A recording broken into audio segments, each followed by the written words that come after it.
Hi, everyone. I'd like to call the meeting of the Home Advisory Group to order. Roll call, please. Miranda Barkus, here. Don Dashkin, Here. Karen Briggs, here. Lori Chassie, here. Michael Childress, Michael Crandall, Here. Patty Guston, Here. William Henna, Here. Brian Krajewski, Here. Lynn McClan, Here. Greg Horsey, Mike Fedorovic, Here. Nina Yo. Okay, thank you. Do we have any public comments? No. Okay, no public comments. All right, I move to approve our minutes from our last meeting. This is item 23-0741, the Home Advisory Group minutes from our last meeting. So moved. Thank you. Second. Thank you. All in favor? Aye. Any opposed? That motion passes. I move on to item 5A, 23-1805. A recommendation for approval of a sixth agreement modification and a second regulatory land use restrictions modification with Bridge Communities, project number HM 15-05, scattered site transitional housing rehab, to correct existing agreement and rural non-compliance related to transitional housing, expand on tenant eligibility, and add a county imposed continued use period. And we probably are going to have discussion on that. And second before we. Okay, thank you. Do I have a second? Hello. I'll second. Thank you. I liked that dramatic pause. Okay. Okay, this one's a little complicated. So I actually have made some notes for myself, so please forgive me if I sound like I'm reading. I might be at some point. We also have representatives from Bridge Communities here in the room who would be available to answer any questions. So Bridge Communities currently has 3 active agreements with the county. They were either for acquisition or rehab of multiple apartment buildings to be used for transitional housing. Bridge's transitional housing model utilizes mentors and faith communities, and they work with families coming out of homelessness to help them work towards economic self-sufficiency. So under the home program, transitional housing is like a special category that allows certain flexibilities that you can't otherwise do in the regular home program. For example, typically in the home program, the tenant cannot be required to participate or accept in services in order to be eligible to live in the unit. If the unit is designated as transitional housing, they can be required to participate in services. So during the course of a recent monitoring, our staff discovered that not all of Bridge's actual units were being used for transitional housing. Some were being rented to tenants who were income eligible but wanted to be in the unit, but they weren't transitional housing participants. So Bridge staff, the explanation was that because their model requires community volunteers, mentors, faith communities, if they weren't able to match mentors or a faith community to cover that rent, they did not want that unit to sit vacant. So they made the decision that they would rent it to another income eligible household. I think the most important thing in this discussion is that at no time were any of the units rented to someone who was not income eligible. So from a federal perspective, we're okay there. However, that's not it didn't reflect what's in the actual agreement, which was that all of the units would be used for transitional housing. The other thing that's important to note is that back in, I think, 2007, when Bridge received this funding, we were in an environment where there was much more sort of competition for home funds. It's difficult for me to say because with records going that far back, I'm not certain how they scored compared to other projects. So it's possible, but it's also possible that it didn't happen. That perhaps someone else didn't get the funding, but Bridge got it because they were proposing transitional housing. So I think from a staff perspective, we sort of all, we have the perspective that Bridge has been a long time good partner with us. We have a long history of working with Bridge.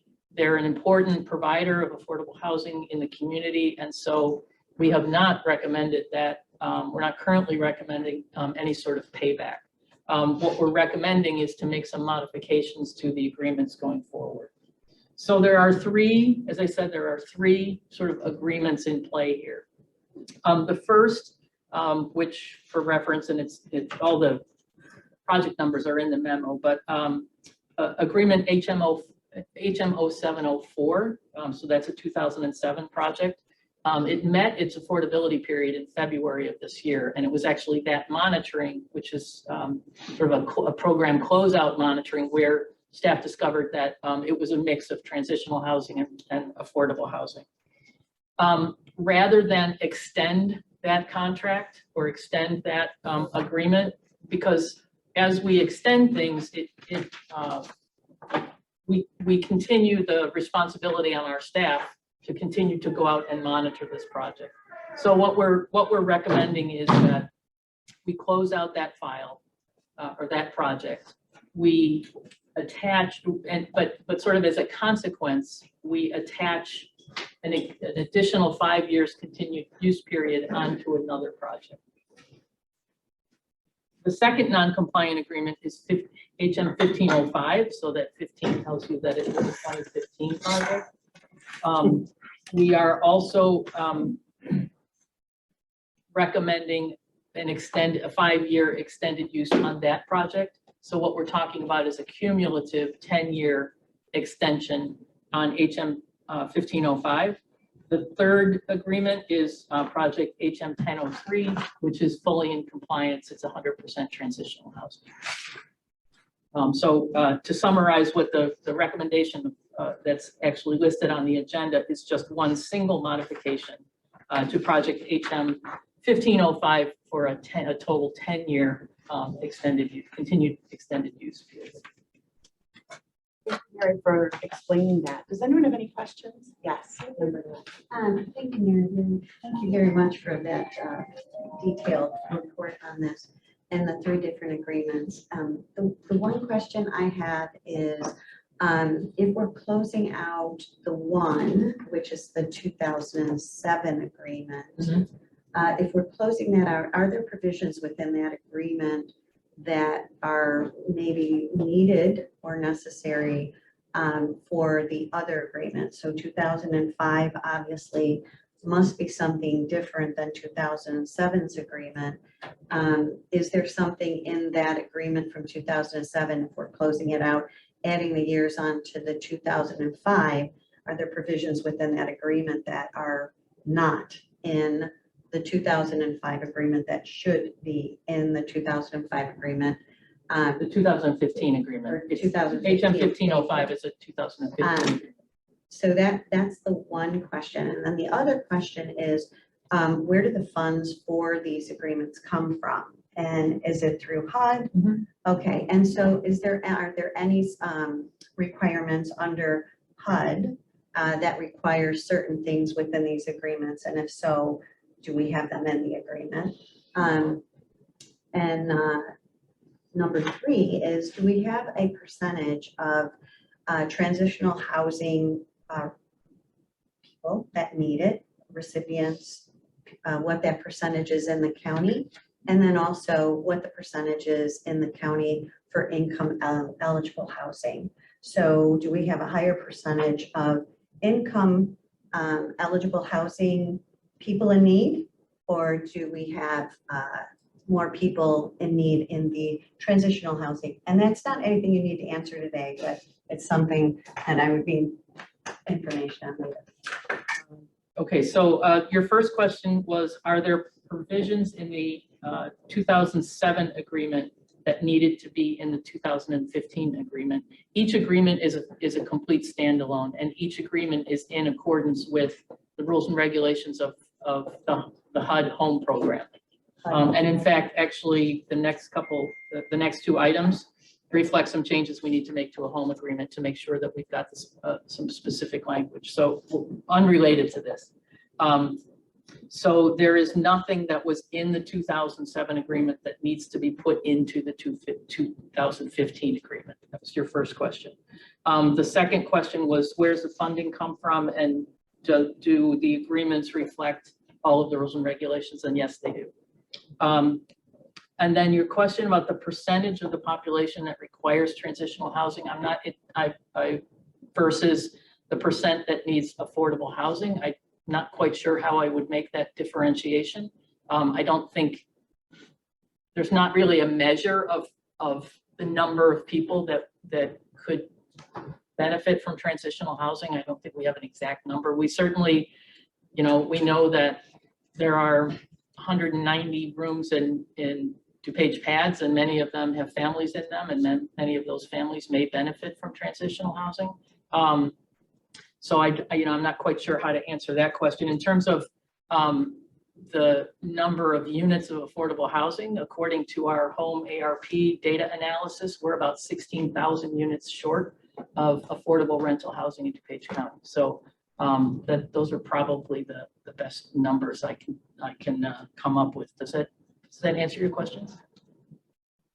I'm looking at use, but yeah, you're fine. You're fine. Because I'm assuming that the transitional housing, you were able to delineate between that and the income eligible housing. But I hear what you're saying. There's no way to really see how many people out there would benefit from the transitional housing, or how many people would qualify for the income eligible housing. I just thought maybe there were some numbers out there, but obviously no. Well, we would need the number of the exact number of people below 50% of what's home 60%.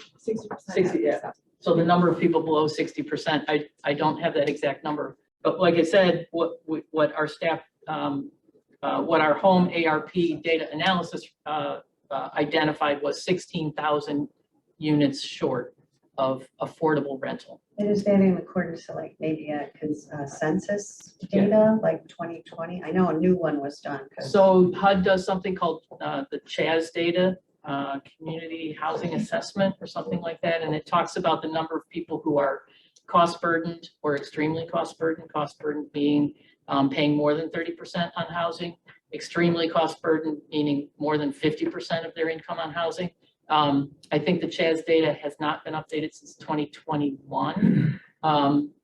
So it's a little, we rely on them. We obviously we don't have the capability of doing primary data gathering at a level of like that. So we rely on HUD funds. I can certainly send you the table, the CHAZ data table and it shows at different income levels, the percentage that are rent burdened or extremely rent burdened. And it also shows on the homeowner side, at different income levels, the number of homeowners that are rent burdened or extremely rent burdened. And that's by county, not by region, because it's county. It's county numbers. That would be great. Thank you. Thank you. Any other questions? Yes. A couple, and just to confirm, it sounds like this is really more of an internal policy issue. HUD really, whether we're talking about transitional versus eligibility requirements, not really of a concern to them. It's really more the county's policies and approach it's been taken in the past. And do we have any past precedents in cases like this where through audits, reviews, things like that on approaches, or is this kind of a unique animal that's presented itself this time? Julie, do you have any, I off the top of my head, I don't, have we made modifications to agreements based on monitoring where we found that the program isn't working quite the way it was originally proposed? Do you have any Not in the almost 9 years that I've been here, but I do think it's a little bit unique because of that transitional housing focus. As Mary mentioned, the requirements of transitional housing programs, the leases can have that supportive service requirement. So we want to be very clear as to what type of rental units we are supporting with our home program so that we know when we go out for future monitorings, whether or not a lease is appropriate. For example, the transitional housing lease may have that requirement to participate in supportive services. And if they do not follow through with those requirements, the lease could be terminated because of those reasons. However, if it's not a transitional housing unit, you can't have that requirement of supportive services, and that would not be a reason to terminate a lease. So it's very clear in the regulations where those caveats lie. So that's why we want to make sure our written agreement has a very clear understanding of who can be served under these agreements with Bridge. And do we know, could it be some of the individuals who may not have came in originally under the transitional, could they benefit from some of these services, even though they may or may not be participants at this point? So if you're not in a transition housing program, but the organization that is administering the home supported housing has services available, clients can absolutely choose to participate in those services so long as they're offered by that partner that we work with. I think that's. Yes. Okay. Thank you. Any other questions? Okay, seeing none. We do need a voice vote for this. Yes, because this will Okay. go all the way up to county Correct. board. Okay, all in favor, say aye. Any opposed? That motion passes. Okay, moving on to 5B, item 23-1936. Recommendation for approval of a second modification to a home investment partnerships agreement with DuPage Paths, project number HM 20-04B, tenant-based rental assistance to comply with Violence Against Women's Act. So moved.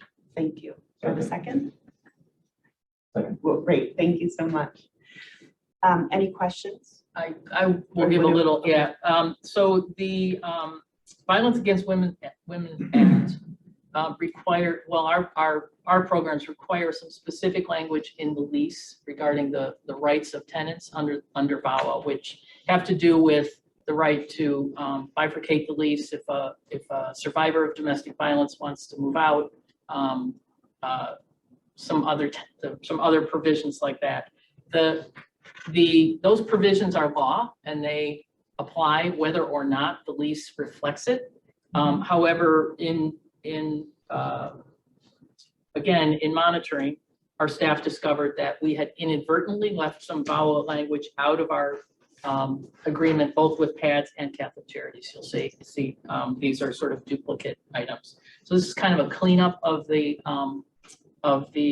agreements. It was almost a Scrivener's error. It's not technically a Scrivener's error, but we're just cleaning up these agreements. And it's not actually adding or removing any protections from the tenants. Those protections exist under the law as is. It's more of a notification.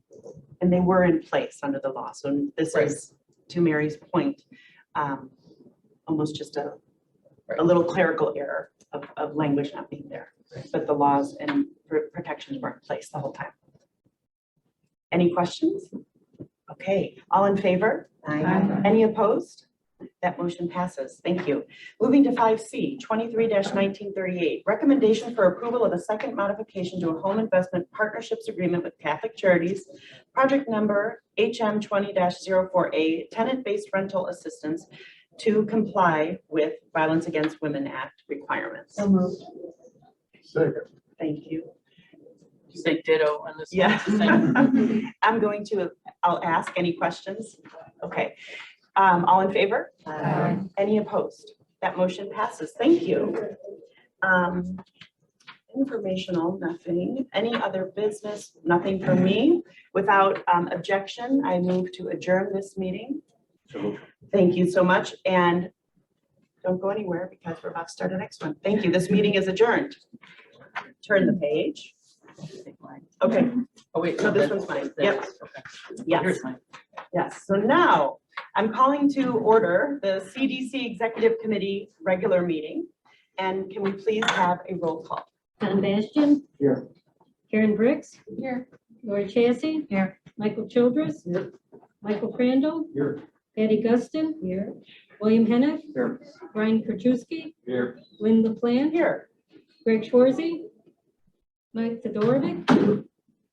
Yana Yu. Here. Thank you. Any public comments? No. Thank you very much. I move to approve the minutes from our last executive committee meeting from Tuesday, February 7th. So moved. Second. Thank you. All in favor? Aye. Any opposed? That motion passes. Moving on to our informational 5A, 23-1864. This informational item is the third modification, second time extension of a community development block grant agreement between DuPage County and Kenneth Moy DuPage Care Center, project number CD 21-06, window replacement, south wing water heater, extending the project completion date through August 31st, 2023. Mary, would you like to speak to this? Yeah, so this is an item that we normally would not, so we wouldn't have held a CDC exec committee meeting today because we don't like to particularly bring the municipal members out for a single time extension. We put it on the agenda because we had home advisory group. So under policy that we modified a couple of years ago, if we have a no cost time extension, and it's, the only item for a CDC executive committee meeting, we passed a policy that said we can sort of bypass CDC exec and take it straight through to county board. So that's what we did on this item. We do have the project completion date through August 31st. However, the windows have now been replaced. So is it completed? Windows are completed. We're finalizing paperwork. So all windows have been delivered on site and installed. So we're just Great. working on final paperwork. Okay, so we're good. So again, this is just an informational item. If we didn't already have home advisory, we would have just waited till our next regular meeting. Okay, thank you. Anyone have any questions about that? Okay, and that was informational, so we do not need a, Just a Or just motion to, oh yeah. Do Receive I have a and place on motion file. to receive and place on file? Thank you. Okay. Whenever you can call the tie. Okay, then without further objection. All in favor. All in favor, before I have like a little Diet Coke or something. Thank you. Any opposed? Okay, that passes. That is placed on file. Now, without any further objection, I move to adjourn. can I? Oh, just say sure, one thing? Mary, yes. I just want to give a big pat on the back to the community development staff. Recently, HUD monitored our public services agreements. We've received a absolutely 100% clean bill of health. We had not only no findings, but not even any concerns. So I just want to thank them for all that. Public services are well, all of the CDBG projects are challenging, but public services sometimes are, because they're the most intensive in terms of work. These agencies are working directly with clients. There's a whole lot of paperwork involved. So thank you to you all. Thank you very much, everyone, for that. Thank you. Okay, without any further comments, I will call this meeting is adjourned to next July 11th is our next scheduled meeting. All in favor? Any opposed? Okay, great. This meeting is adjourned. Thank you, everyone.